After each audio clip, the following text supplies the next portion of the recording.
айтады, біздің сияқты демократия болыңдар. Мынау Америкадағы сияқты, мынау батыс сияқты.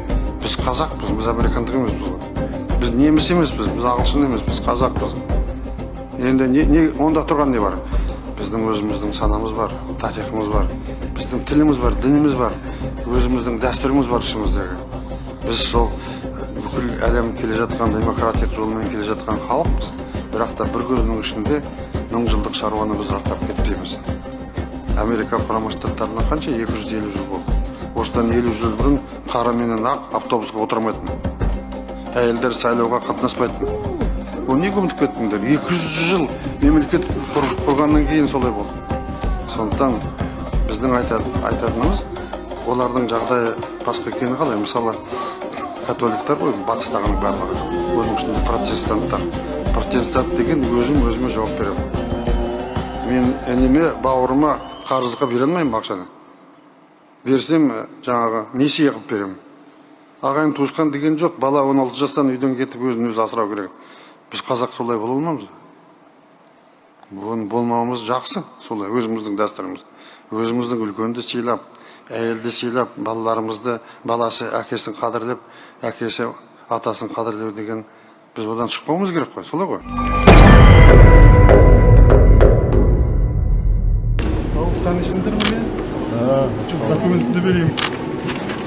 Сәлеметсіз. Сәлеметсіз.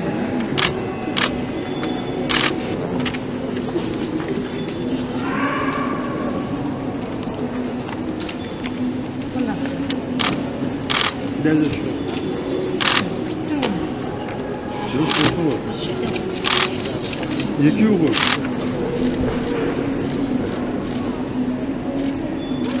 Она на коленке присядет, не бойтесь.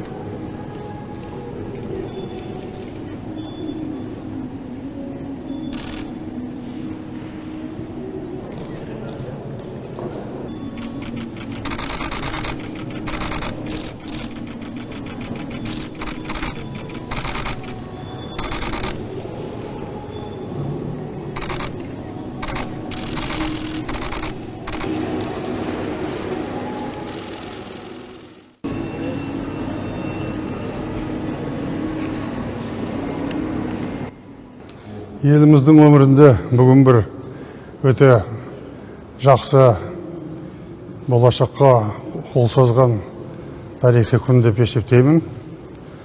Мен осыдан 7 жыл бұрын өз билігімді серіктесім жанымда жүрген 25 жыл бірге істеген Қасым-Жомарт Тоқаев мырзаға тапсырдым. Уақыт өтіп жатыр. Әр буын келеді, әр буын өзінің жаңалығын алып келеді. Барлығы елдің игілігіне болсын деп есептеймін. Менің буыным кезінде тәуелсіздікті жариялап, Қазақстанды тәуелсіз мемлекет деп дүние жүзіне паш етіп, әр метр шекарасын шегелеп, астанасын салып, Қазақстанды осындай тұңғыш рет тарихында тәуелсіздік жолына қойдық. Тәуелсіздік жариялау ол бір мәселе, мемлекетті нығайтып, күштету ол екінші мәселе.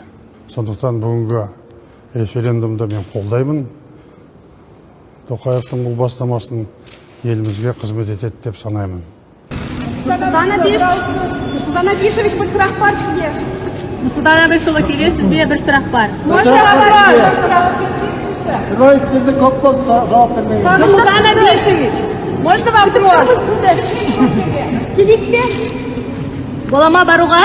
Нурсултан Абишевич, вашу конституцию переписывают. Что вы скажете?